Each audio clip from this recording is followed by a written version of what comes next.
Be strong. Anna clenches her fists and stands as tall as she can. Aside from the ruffling of her feathers and the small suckling noises flitting over from Hope, the room had fallen into a heavy silence. Skaha stares down at her, eyes hard and unflinching. Anna tries to keep a brave face, but soon finds herself squirming anxiously. She glances away from the warrior woman and towards Thruth, who's staring pointedly at Aoife with her one visible eye, as though silently urging the curvaceous caster to cover herself. A quick glance towards the buxom woman proves that she either hadn't noticed or didn't care. Exposed flesh eclipses Anna's vision, and with a tiny burp and a giggle, Hope pulls away from Aoife's chest. The sorceress smiles at the infant as she rocks her in her arms. Her gaze flits up to meet Anna's. Grinning, she waves, jiggling all the while. Blushing, Anna shifts her attention back to Skaha. Because you care about her, Skaha says at last, spitting Anna's words back at her with a gruff chuckle. So, you plan on rushing over and saving the day yourself? You care about her enough to throw your own life away? You wee fool. Do you hear yourself? Sighing, Skaha shakes her head, causing her wild mane of hair to sway. Best not to get caught up in that little hoodie's nonsense. If Phalius is to be her grave, so be it. Would be a fitting end for her. We'd all be better off for it. Skaha! Aoife growls and rises to her feet. She bends over to place Hope in a crib situated next to her seat and strides over, bouncing all the while. Anna fidgets and looks away. Quit your havering! She's just a baby! Why must you be so cruel? Can't you see she cares for Fea? I'm not a baby, Anna mutters, but just like before, the two women seem lost in their own little world. You're getting on me nerves. Shut your giggy or I'll twist those udders right off your damn chest. Skaha narrows her eyes and glares down at the woman's bare chest with a sour look. You can't boss me around! You shut it! What are you always yelling about me paps for anyway? I only yell about 'em 'cause you walk around with the feckin' things flopping about for the whole world to see. So what? We never leave the boggin' castle, you bampot! And if we did leave, you'd still have the damn things waggling around, I'm sure of it.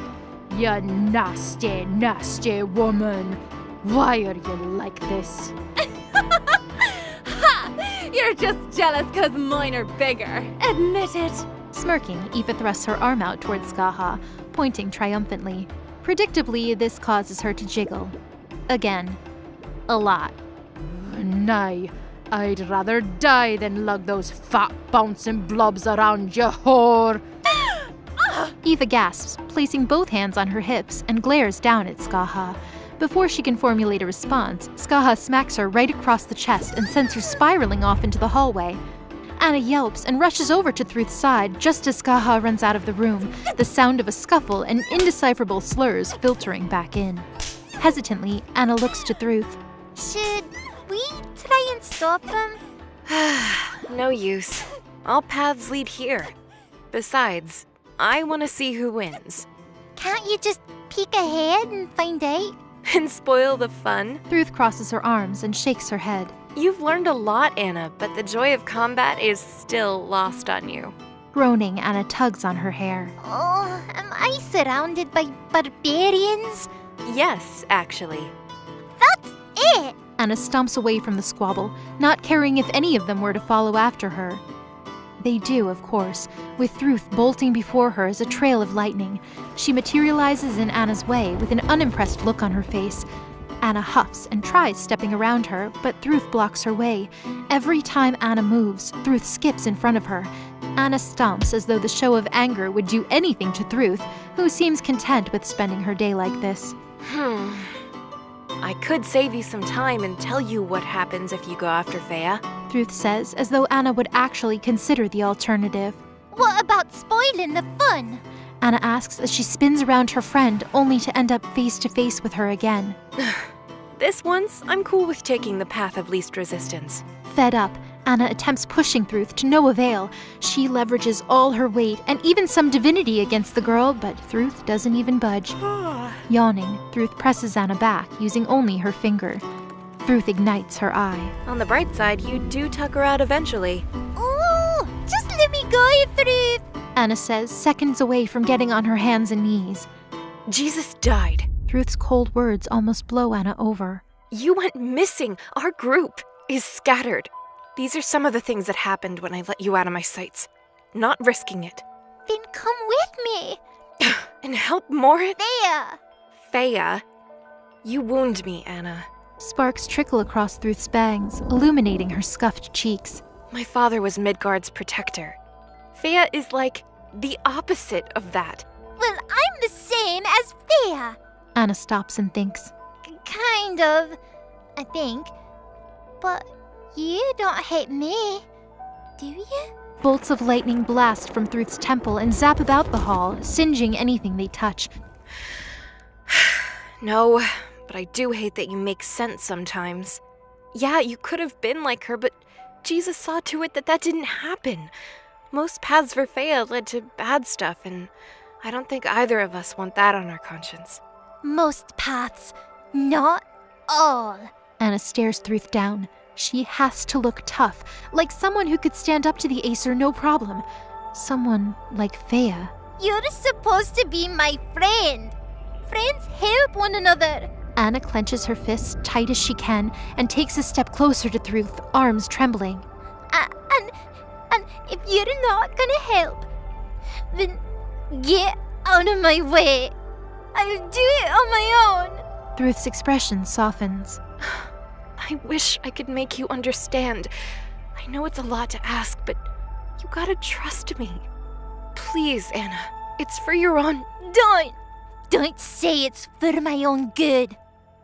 You don't know it's for my own good. I lived with all of you for years and had no idea how the world really worked. Then I met Thea, and she taught me things. She never told me I had to wait till I was older or shelter me from the truth. She wants me to be strong. You just want me to stay a baby. She lets out an aggravated groan and stomps her feet again.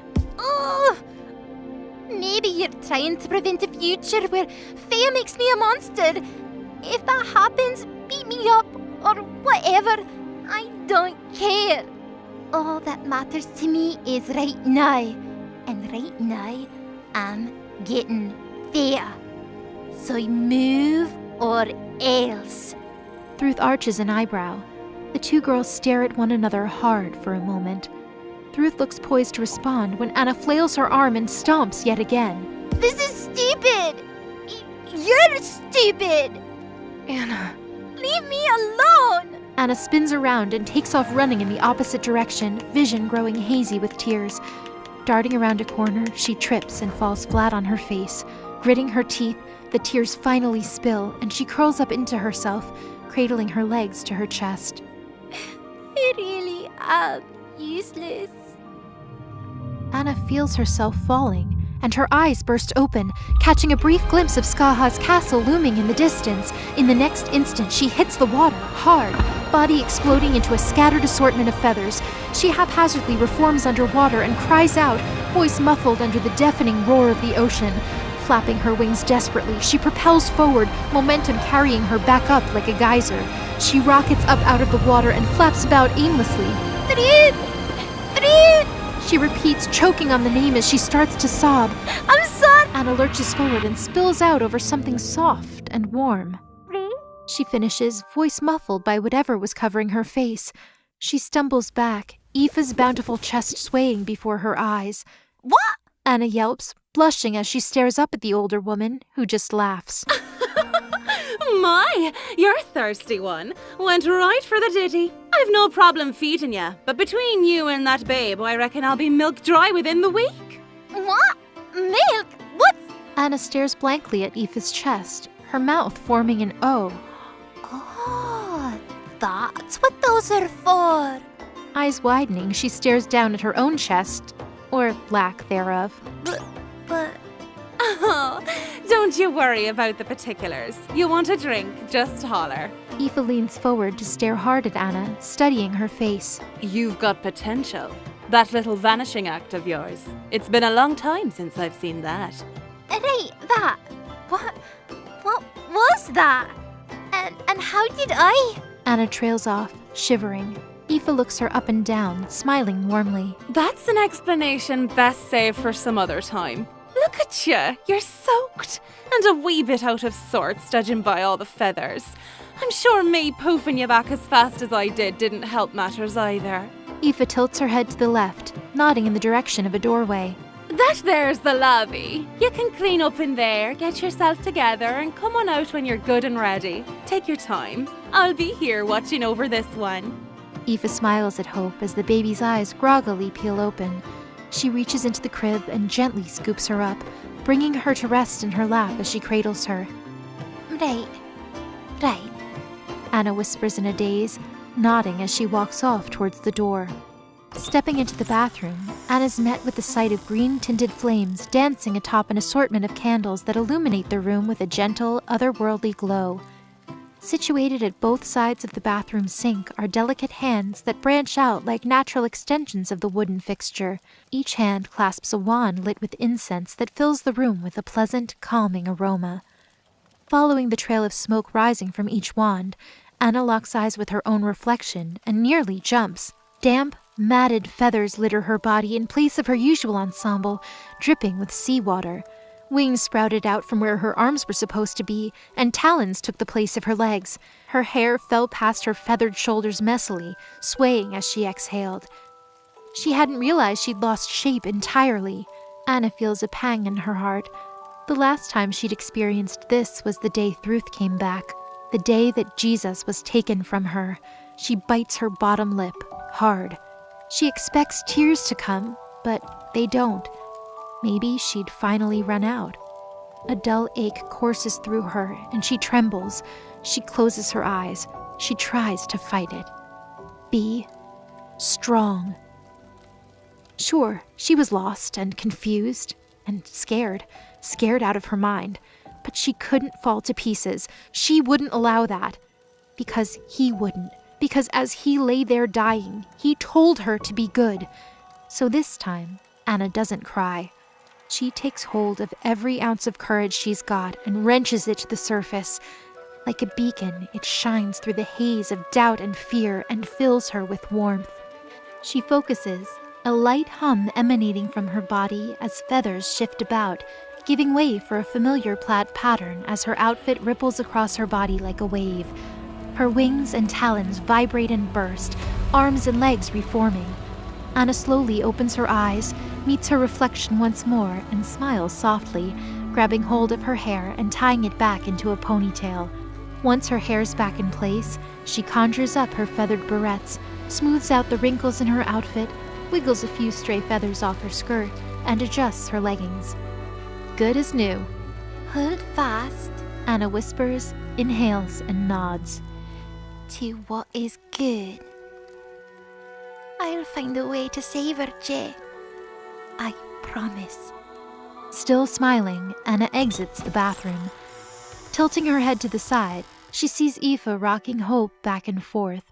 She quietly makes her way over and leans against the wall, watching the two in silence for a moment before speaking up. You're good with her. The older woman looks to Anna and smiles.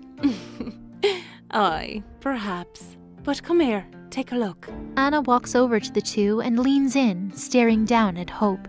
Her tiny lips trembled ever so slightly as she locks eyes with Anna, brows furrowed. You can see it in her eyes just as well as I, can't you? She's getting restless. I'm no substitute for her ma. Fair. Anna murmurs softly, shaking her head. Aye, that'd be the one. And on the subject of names, what is it you call the little one anyway? Aoife's emerald green eyes seem to shimmer as she turns her focus to Anna. And for that matter, what about you? Oh, Anna gasps out, realizing that through all the excitement she hadn't even introduced herself. sorry. Anna. My name is Anna. And her name is Hope. Anna and Hope. Now those are a couple of right pretty names. I'm surprised. I was a touch worried Fea would have given the child a less flattering name. Well, I came up with Hope. Theo is going to call her Dump Truck. Aoife sighs and nods. Aye, that sounds more like the Fea I know. Dawn breaks. bringing with it a veil of sunlight that quietly filters in through the window. Outside the castle, all seems still and gentle. The ocean hums, the breeze sighs, and Anna can't help but marvel at it all. Was this really Midgard? Was this really the same ruined realm she woke to every morning back in the apartment? There was so much more to this world than she could have ever imagined. Since leaving her home, she'd seen sprawling deserts, seedy taverns, dense jungles, and Phalius, Fea's home. That's what Skaha had called it, right? More so than anywhere else Anna had been, Phalius felt lonely. Phalius felt different than the ruined cityscapes and forgotten villages that littered the rest of Midgard. Aoife? Do you know what happened in Phalius? Aoife sighs and stares out the window, eyes raking along the seemingly endless ocean. You seem like a good lass. I can tell you're a kind person. I can tell just as easily that you know how it feels to lose something precious. Something you can't get back. She pauses and turns to Anna before continuing. It ain't my place to tell you. I'm sorry. But I'll say this much. Skaha knows that feeling, and I as well. Her voice softens as she stares down at the sleeping baby bundled against her chest. As does Fea. Aye. It's always there, that aching, and there's not a spell around that can heal this pain. She flashes Anna a grin and laughs softly. So I smile, pretend it doesn't hurt much, and hope that I'll forget it altogether. I've a feeling you and I might not be so different in that regard. But my sister, well, she's a bit rough round the edges. Like Fea. Once they've got a notion in their minds, that's that. Rest of the world be damned. No use trying to stop him. Anna opens her mouth to respond, but before she can get a word out, Hope wakes up with an almost startled cry. Twisting and turning in Aoife's lap, she tilts her tiny head as far to both sides as she can manage, blubbering all the while as her eyes search the room. Ooh, there, Hope. It's all right. I've got you. Aoife coos, rocking the baby back and forth, but Hope's cries don't stop. Anna takes a step forward, wanting to help however she can, but Hope blurts out between sobs. Anna's eyes widen, and she clutches a hand to her heart. That's the first time she's ever said anything. Ever! She fights back tears of her own as she watches Aoife slowly lull the baby back to sleep, humming a melody that somehow seems familiar. Hadn't she heard Fea hum that same song before? Anna balls her hand into a fist, clenches her eyes shut, and takes a breath. She missed her first word. With a sigh, she leans on the wall and stares up at the ceiling. Rushing off by yourself like that, after all we've been through, it's so... why's she got to be like that? Anna angrily slams her tiny fist into the stony surface behind her, only to yelp out in pain the moment her hand meets the wall. Pouting, she raises her quickly reddening hand up to her face and kisses it, then suddenly feels foolish. Why did she do that? She must look so dumb now. Stupid, like kissing it's gonna make it any better? So embarrassing. Great, now she's blushing too. The more she thinks about it, the hotter she feels her face get. Aoife's gonna think she's so weird. Who kisses their own hand and blushes anyway? Apparently Anna, that's who. Anna sniffles and nearly panics. No, not again. Don't go crying now. Aoife clears her throat, interrupting Anna's descent into anxiety. Do you want me to heal that up for you, sweetie? No, I've got this. Anna says with as much confidence as she can muster. Which isn't much. She takes in a deep breath, sighs, and stares down at the ground. Silence lingers, and after the red in Anna's cheeks dies down, she decides to break it. I wish she talked to me. Trusted me. She's always running off on her own, or saying I'll get in the way. But I know I can help her if she just let me. I don't know how to explain it, but it's like we're connected. I only really feel complete when I'm with her. I know how that goes well enough. She burns hot and you cool her down. Might not seem like it, but Skahach and I, we're the same way. For all our squabbling. Dunno what we'd do without each other. Yeah, Anna laughs softly, nodding. it's like Like the sun and the moon. All at once, Anna's on her feet. She rushes to the door and tilts her head back towards Aoife, a smile lifting her cheeks. thank you. She shouts out as she swings the door open. Aoife tilts her head in confusion, but simply laughs and waves as Anna runs out into the hallway. She clutches at her wooden charm and feels warmth spread out across her hand. Oh yeah, can you hear me? Anna tightens her grip. I need your help.